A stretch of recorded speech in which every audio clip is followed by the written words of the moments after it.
People think America's action around the world don't have consequences. They think the destabilizing nation of using military power, funding coups, and ignoring international law has no blowback. That is exactly how empires fall. The sad part, most Americans can't explain GDP, BRICS, SWIFT, the money multiplier, fractional lending, reserve currency. They don't even understand the system they live under. Yet they argue online while the world quietly shifts away from the dollar and prepares for life without American dominance. When inflation spikes, when savings evaporates, when groceries and utilities become unaffordable, when the American lifestyle collapses, they'll remember this conversation. Because the collapse doesn't start overseas. It starts right here at home, with the American too blind to see what's coming. Let me explain this in simplest terms possible.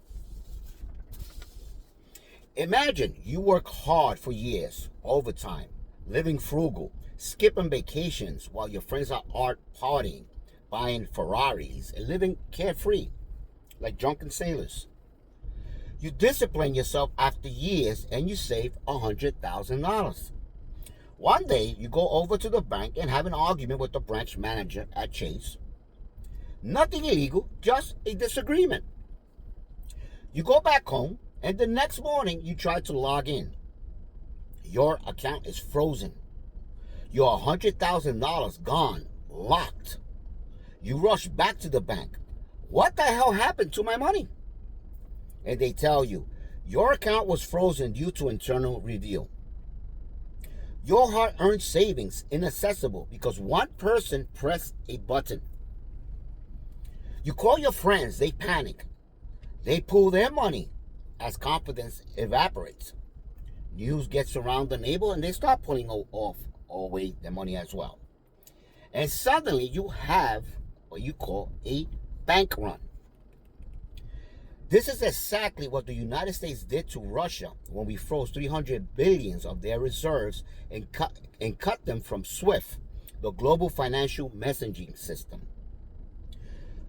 We told the world your money is not safe if we don't like you. Russia was prepared. They had SPFS, their own SWIFT alternative, BRICS Pay, BRICS Bridge, a cross-border payment bypassing SWIFT. And they actually had a pilot program that has been tested in 2023 to 2024 that processed billions of dollars for pennies compared to SWIFT, which is $50 to $60 fee per transaction. The world watched confidence eroded. When confidence die, a currency die as well. So I want to elaborate on this. I have a program I want to stick to so I don't forget. But I want you to think about something because a lot of you think there's no consequences for what we do all across the seas, right? We kill somebody, it means nothing. We allege they are drug trafficking, which is irrelevant because there are laws, international laws that we are not above. And when we think, because our arrogance, that we could do whatever we want, there's consequences to those actions. Like I just mentioned about the 300 billion that was frozen. I'm going to tell you the consequences, okay? And we're going to get into fractional lending, legal Ponzi scheme, but I want to go to the chart so I could catch your interest right away. The first chart I have here, and I'll read it out and I'll post it up here so you can see it. It's called Decline of the Dollar's Buying Power. I want you to understand that in 1913, a banking cartel took over, which was called the Federal Reserve Bank. And I'll elaborate more later on in writing. But the point is 1913, when they took over, your dollar, what you call the dollar, has lost its buying power from 1913 to 2025 over 97%. Your dollar lost over 90%, 97% of this buying power. That doesn't include on top of that federal taxes. It doesn't include Social Security, all these other taxes that withdraw from your income. And I'll elaborate a little more on that later. On the second graph, I could show you, you can see up here, is median household income versus median home price. And I just put from 1950 to 2025. Now I want you to notice this graph and see that the average or median home price, depending on where you live, some could be more, some could be less, is 560,000. Yet the median income is 108,000. Now you and I know. I mean, I have made close to $250,000 at a given time. But when the market went down, I was hurt just like every other American. But let me tell you, if you get paid $108,000, then you could be a doctor, you could be whatever the case may be, a professional. But this is where minorities and lower income people, the average American, get hurt. Because I know as a licensed broker, most people do not get paid $108,000. This is why people don't qualify for a home. But I want you to see the disparity. I want you to see the gap and how it changed since 1960s, and see how even though you think your income is slightly going up, look at the gap. It's becoming that much harder for you to afford a home. Because again, although you think you're slightly getting paid more, there is an invisible tax called inflation, which I will discuss later. So it's becoming harder and harder. Look at the trend. It's becoming harder and harder for you to qualify. Then it will get to the point that you will not be able, your kids or your grandkids, your kids will not be able to qualify. And this is a lot worse than most people understand and think, and I will elaborate a little more. So let's go to graph 3. If you know the CEO pay versus the average worker, and I did it from 1913 to 2025, you will see how drastically your income compared to the CEO has changed. Obviously, they're getting paid a lot more. They, on average, are getting $175,000 a year, while you're making barely $41,000. And I will add to that. It's not only, you can see the trend is not only getting worse. The point is that the more they get paid, the less you as an employee gets paid. Eventually, you're going to just get the crumbs that falls off your master's table. Let's go to graph 4. See, I've done videos before where I predicted certain things, and one of them has been regarding Latinos. See, if you have knowledge of actual history, and I don't mean whitewash history, right? I mean actual history. You will understand that history really does tend to repeat itself, or it surely rhymes, right? And you will see that we have used the same excuses. We always got to demonize or create a boogeyman to distract you from the actual elite stealing billions from you. But that's besides the point. The point I'm trying to make here, if you see the Latinos' GDP contribution is over $5 trillion a year. It's growing drastically, and obviously, the people that hold on to the power, they don't want to be in competition with the Latino. Not only are we growing as a minority group, right? Although we were originally native for America, right? Including myself, Puerto Rican, Arawak Taino, native. But a lot of you don't know that. You don't know that they divided us into Cubans, Dominicans, Puerto Ricans, Jamaicans, and all that, right? You don't know that we were here even up north in America, right? From South Carolina, Georgia. And we know this because our language is written in stone. It's in Georgia. It's in many other places, like, again, written in stone. But I also mentioned that one of the factors why we may want to get rid of Latinos, which we are doing, is because we have a plan, as we always done, right? We have attacked Latin America, and there's usually blowback, which is why we get these migrants coming to America. See, we don't speak about that. We don't speak that we create coups and we create situations that force them to try to leave their country to survive, right? We are stealing from them. This is a fact. You can look up here. I'm going to put the post. Look at all the countries we have invaded or we have stolen their natural resources.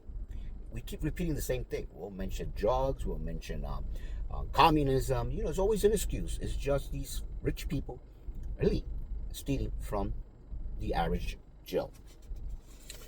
So I mentioned that because we are getting rid of Latinos, obviously one is to reduce the GDP. Maybe we want to reset the global economy. But another reason, because I'm going to show you, it's worse than you think. But another reason, obviously, is because we're probably going to fight many other Latino countries. And I know that's a fact. I said it. From Cuba to Venezuela. I said this before all you even heard about this. I knew by Iran. Because there are countries that are not part of the World Bank. They're not part of the IMF. Okay, therefore we can rob them. And I'm going to show you and confirm this via actual history and stats, statistical stats. So we go to now to graph 5. Graph 5 is GDP comparison, USA, G7, and BRICS. This is what you guys don't understand. We, for a long time, were the world's currency. And I'll elaborate again in writing. But if you notice, the GDP of America is way less than BRICS. Not only, and if you don't know what BRICS is Brazil, Russia, India, China, and South Africa. And obviously, there are other countries joining them. And for you to understand it, stay tuned because it's a lot of information and you're going to want to hear this because if not, it's going to affect how you and your family can prepare yourself. But if you notice here, the GDP, the green line, has not only surpassed the United States, it's actually surpassed the United States along with the G7. If you don't know what the G7 are, those are European countries that are our allies, including Japan. So we exceeded both. That's what that is. Therefore, I'll explain it later. Just watch the graphs for now. This graph 6, foreign holdings of United States Treasury. This is the words you guys got to understand. It's called de-dollarization signals, right? And you see Japan, China, Russia, okay, Europe. All of them have been dropping, except for Europe, because obviously Europe depends a lot on our dollar. They are pegged to our dollar, so we go down, they go down as well. So they're trying to save the dollar. But as you can see, Russia completely is off, and I'll get into that more. You can see Japan, Japan is one of our biggest treasury bondholders. They are dropping the dollar as well because obviously they're concerned, and we'll elaborate on that as well. And so you can see Russia, China, Japan, they're all dropping the dollar. What does that mean for you? I will explain now. Graph 7, unsustainable trajectory, debt versus GDP, revenue, population, labor force, and student debt. Okay, so if you look at this graph, you will see that the amount of the population that we have in America, right, is around 345 million people.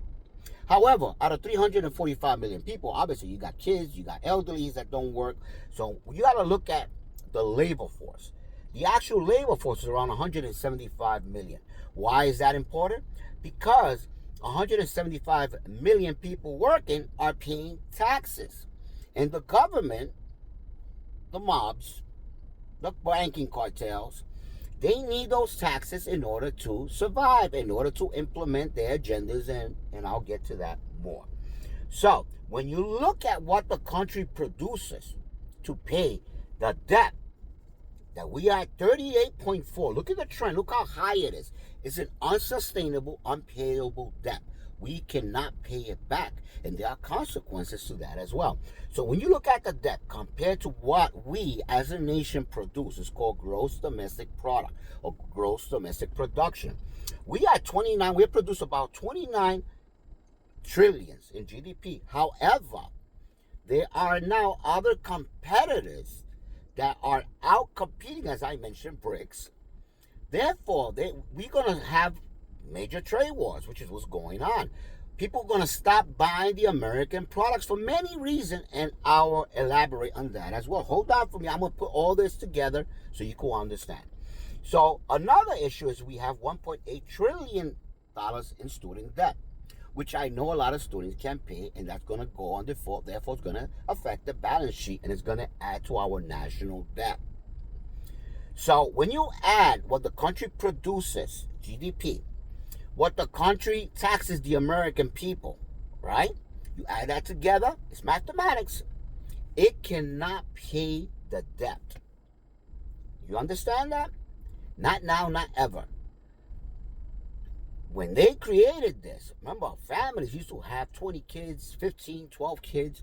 So obviously, it was a Ponzi scheme, a legal Ponzi scheme, because the more people that were born, the more people pay taxes. And they underestimated the fact that a lot of people from farms were going to move into cities, work in cities. Therefore, maybe only, like right now, the average American have 2 kids. They're not Puerto Ricans, right? They have 2 kids. And therefore, if you have a mother and father having 2 kids, how are you supposed to pay for all these services, Social Security, and all that. I mean, for God's sake, you're going to tax them 100%? So follow me on this because I need you to understand these trends. We have an unsustainable debt. We are borrowing from many nations. Okay, that's what the holdings are. When they're buying those treasury bonds, technically, they're giving us loans, right? So stay with me because I'm going to make sense of all this later. Now, if you notice, the foreign holding of the United States federal debt has gone up. Now, by the way, this is a data source. I'm going to put this at the end so you can see that I'm not just alleging stuff. This is actual statistical facts, and I have my site sources as well. I did my research. Now, I'm going to continue, so hear me very well. Fractional lending. Fractional lending is a legal Ponzi scheme. And eventually those house of cards will come crashing down like any Ponzi scheme. Most people don't understand how bank works. For example, if you deposit $1,000, bank keeps, it don't have to be 5%, it could be less, it could be 10%, but 5% the bank keeps. And it lends out $950. You come in and you deposit that $950 in another branch. That other branch keeps 5%, and they lend out again $902. They lend out, and so on, right? So eventually they keep repeating this process. That's what fractional lending is. And your $1,000 becomes tens of thousands of dollars in loans that never existed. Illegal Ponzi. This is how mortgages, IMF loans, monetary funds, World Bank loans, Treasury loans, international development debt are created. Now, since 1971, the dollar has not been backed by gold. Nixon took it off, the gold standard. It is backed by confidence, it's nothing else, nothing more. When confidence collapses, the dollar collapses. Why? It's not backed by anything, it's not measurable, it has no intrinsic value. So what is de-dollarization and how it begins? Nations saw that the United States was weaponizing the dollar against Cuba, Iran, Venezuela, Iraq, Libya, and the last straw was Russia. As you saw that I mentioned before, they froze their account, 300 billions, and that wasn't just Russia, by the way. They also froze individual accounts. Imagine you and an individual, you have nothing to do with politics, you run your own business, and they froze your account. Now, other nations said, we must escape the dollar before it destroys us, too. I mean, what would you do? This became the global shift known as de-dollarization. China dumped United States Treasury from 1.2 trillion to currently 730 billion. China bought over 2,200 tons of gold. Russia bought 2,000 tons of gold. India bought 700 tons of gold. Gold is the final settlement. No sanctions, no politics. The world saw the writing on the wall. Now, I'm going to speak about different empires. We all know about Roman empires, but I'm going to go and speak about the Dutch Empire, their first modern collapse. Why? Because the Dutch were just as arrogant as Americans, and it had a lot of similarities, so I want to discuss that. In the 1600s, the Dutch were the American is today. Most advanced navy, strongest trading empire, world reserve currency, the Dutch guilder, first stock exchange, first multinational corporation. They became too rich too fast. They outsourced labor, sounds familiar, shifted to financing, inequality exploded, wars became too expensive, and by the Fourth Anglo-Dutch War in 1780, they collapsed. Investors fled. The guilder died. Elites abandoned the Netherlands and migrated to the next empire, Britain. That's what they do, like parasite. They go different country. There's a group of people, elites, and they rob you. They draw up using usury, right, and currency debasement, and they rob you. And I'll get more into that. So the British Empire and how America replaced it. Britain became the world center. Strongest navy, global trade routes, reserve currency, the British pound sterling. But World War One drained them. They borrowed billions from America banks and from the United States government. Keep in mind, these elites were in Britain. They planned it, and this is why you have to watch this video up here to know a little further so you can understand where we're heading. Okay, the Zionist group, like the Rothschilds, and many other families, J.P. Morgan, European family and banks backed by Rothschild, they went, had secret meetings here in 1910, okay, in Jekyll's Island, and planned in 1913 the Federal Reserve Bank. So they had all this planned. Think about it. The World War One started in 1917. So let me continue. So World War One drained them. They borrowed billions of American banks and from the United States government. By the end of World War One, Britain was drowning in debt. Then came World War Two, which completely destroyed the economy. They might have won militarily, but they lost financially. They begged America for loans. And America said, we'll save you, but you will give up your empire. In 1946, Britain signed the Anglo-American Loan Agreement, which forced them to collapse their preferential colonial trade system, abandon global monetary dominance, accept American financial rule. The pound collapsed. The elites migrated again, this time to America. Bretton Woods and America takes the crown. In 1944, at Bretton Woods, the United States created the New World Order. Every currency pegged to the United States dollar. The United States dollar pegged to gold at 35 ounce. Right? 35. So in other words, an ounce of gold was worth $35, right? It was measured, it was intrinsic. It had value. You could trade with other countries based on that gold value. America controlled more gold than any nation in history. I would like to elaborate regarding Roosevelt and how they stole the gold from people, forced them to turn their gold in. If not, you will get arrested. This is why I don't trust the government, besides knowing more, being Puerto Rican, how they killed and attacked us, and that's a fact. And there's a lot of stuff that you guys don't know. But think about it. They could create law is infallible, or is fallible, I should say, right? You know, they could create any law that makes anything illegal, including breathing.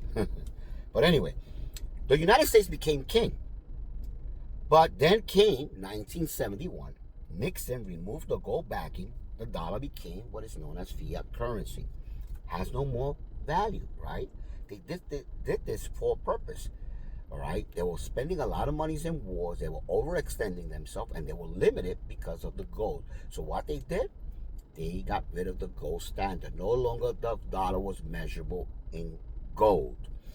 Every nation that's done this, including Britain, other countries see it as a threat. They start investing elsewhere because they already know what's coming. Yet, there's something that saves us, and this is what I'm going to get to. So, obviously, only one thing saved it, and that was in 1974, the secret deal with Saudi Arabia. Oil could only be bought in United States dollar. This created the petrodollar, the backbone of American power, but the system is now collapsing. Now, think about this. In order for you to buy the biggest commodity, the biggest thing that people needed for energy, to run factories, trucks, you name it, heating, was oil. And the only way to get it was through OPEC, right? But was mostly through Saudi Arabia. But you have to, in order to buy it, was what? Trade your currency into petrodollars, right? Otherwise, you couldn't buy the oil. It was a monopoly, if I may say so. The petrodollar dies in 2024. Listen to this carefully. In 2024, Saudi Arabia joined the BRICS and began accepting non-dollar currency for oil. China now pays in yuan. India pays in rupees. Brazil trades in yuan. Iran, Indonesia, South Africa, and 40 other nations are shifting away from the dollar. The petrodollar era is ending. And when the petrodollar dies, the American empire dies. Watch this as well. The last days, the empire's last day. Read it, watch it, to give you more understanding. The American death cross is the same. Every empire hits a moment of no return. The death cross. When a nation pays more in interest on its debt than spent on its military, it's a death cross. It happened to the Dutch. It happened to the British, so forth, right? Roman, many empires. And now it is happening to America right now. We now pay more bondholders than we pay for Army, Navy, Air Force, Marines, Special Force, all branches combined. This is irreversible. What happens when the dollar crashes? When the demand for the dollar collapses, grocery skyrockets, mortgage explode, utility rise, gas skyrockets, savings shrink, pensions collapse, IRAs lose value, life savings vanish. And if you think the FDIC will save you, they won't. They're already broke. Now, this is the timeline. Based on math and history, worst case scenario, 2026, next year. Best case delay, 2030. No one has a crystal ball, but the trajectory is locked in. People laugh until reality hits them. They spend their lives watching sports, while I spend thousands of hours studying economics, history, and geopolitics. That's why I see what's coming, and they don't. As you saw, and based on the graphs that I've given you, it is coming, guys. This is why you have to prepare yourself. I'm going to add to this, by the way. Remember I spoke about bank runs? If you understand what a bank run is, remember, because it's a Ponzi scheme. So they're lending you out money that they don't have based on some deposits that they have received, including loans. So when those loans default, now they have no money to pay all these other interest, and they can't make money on that. It's called a bank run. I want you to understand that 2000 and next year, 2026, a lot of commercial loans is going to come due.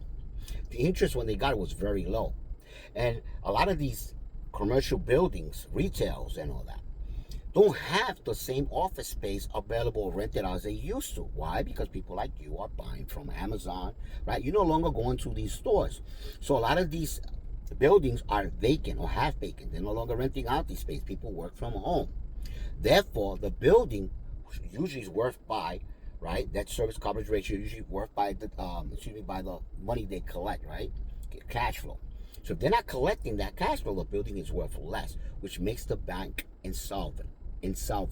So a lot of these regional banks, they're gonna collapse. There will be a bank run. So if you're depending on your life savings and all that, I'm not giving you this by opinion, financial education. I would diversify and invest elsewhere, out of the country, not in dollar denominated. And you can't trust the government. They are broke. As I show you by the graph, they're broke. So when these loans come in due, and they're going to charge them, instead of what they had 3% at the time, COVID, and they come with 7, 8, 10%, because it is a commercial loan, they won't be able to buy. They're going to foreclose. You're going to have a lot of commercial foreclosures. And these banks are going to become insolvent. And that's going to create an issue. So again, I'm elaborating what I was saying before. When we are bombing other countries, and you think those didn't have consequences, countries get upset. Imagine how you feel when you saw Israel killing those Gaza, the Palestinians, right? We are accomplices. We are supporting them, as I mentioned before. So they hate us just as well. Okay? They know American people has nothing to do with it. They know it's an elite group of people, but they are running our government, and you are accomplice to that, right? You're complicit because you are not getting that government out. You're allowing people to represent, supposed to be representing we the people, and they're representing Israel and other terrorist groups, right? And you have no foresight, because if you see they're killing these kids, children, babies, and they're the one running America right now. They own the media, BlackRock, Vanguard, Lockheed. Many companies is owned by them, right? Don't deceive yourself. What do you think they're gonna do to you? What do you think they're gonna do to you? They own the financial district. They own Hollywood. What do you think they will do to you eventually? You think they're just gonna give you money? And the more technology advances with artificial intelligence and robots, you think they're gonna? Why would they need you? You're expendable. So, again, when we are doing all these matters across the world, We're doing it because we're broke and we're trying to steal their natural resource in Venezuela. It has nothing to do with narco trafficking because we are number one narco trafficker, and that's a fact. If you look at archives, officially declassified, you will see how the CIA brought drugs to our communities in the 1980s. Even our military, I'm sorry, our military was used to protect poppy fields for dope and CI clandestine operations. This is a fact, guys. So many of you are naive and need to wake up and prepare your family because what's coming is coming soon. Okay? It's coming soon. I hope I'm wrong. But you know what? Prepare yourself. If I am wrong, at least you have a little extra savings. You prepare yourself. You allocated your funds elsewhere to protect you and your family. Because as I mentioned before, when you can't afford a loaf of bread because it costs $50 to buy, it has happened to other nations. Why you think you're special? Prepare yourself. Obviously, this is why I know World War III is coming, because obviously, in order for these powerful people to hold on to the dollar, they will fight against BRICS, right? They will fight against Russia. They will fight against Iran. And it's going to get ugly, guys. And they're lying to the American people. They can't tell you the truth. They've done it before. So again, guys, prepare yourself. I hope I made sense to what I'm telling you. And, God bless. Get prepared. Me, if I had money, I went through a lot in my life, but if I had that extra money like I did before, I will honestly invest elsewhere and I will get the hell out of here. That's how I feel. I know it's coming. Although I'm a fighter and I like to stay and fight. But the truth, if you can, leave. Because it's going to get ugly. Watch all these videos that I mentioned because there's a lot more detail, a lot of stuff that you don't know about the banking cartel that I've done videos for. And it makes sense if you really listen to me. All right? And do your research. Don't take my word for it. Do your research. Thank you for watching. Please like, comment, and share. I want to hear your comments. And again, please, if you haven't even graduated from high school with a GED, don't come arguing. I have even friends arguing with me and they don't have no education. I'm sorry. I don't mean to sound they call me egotistic or whatever. Listen, guys, I put thousands of hours in these research as well as I major in these capacity. So if you have a GED, doesn't mean you can't comment, but don't start arguing with something when you can't even articulate what you're saying, right? You have no knowledge. Listen, okay? If you yourself took time to study 13 minutes a day, in a year you have studied over 1,000 hours. I will make you expert and smarter than 90% of the people in that. I honestly, because the way I am, I invest hours, thousands of hours, guys, thousands. Because honestly, I'm a little what they call artistic, slightly. It runs in my family. So I'm always reading, always educating myself for hours. So when someone comes and argues with me something they have no knowledge of, yeah, I get frustrated. But because as a humanitarian, as an Aquarius, I love you. And I would like to protect you. Protect as a humanitarian the people so they can wake up and prepare themselves. Because I know what's coming. The writing is all over the wall. You're just too naive to see it. You're being manipulated. And I know you're being manipulated. I see everybody arguing Democrats, Republicans, liberal, conservative. Listen, those information you're getting from the media who's are owned by the Zionists who are feeding you contrarian views so you can fight among each other. Don't be naive, guys. They're running you, and you're gonna end up. There was a quote, and when I remember, I'm gonna post it up here because it's very important. You're gonna end up homeless at the lands that our fathers conquered. Wake up, guys. Thank you for watching. God bless.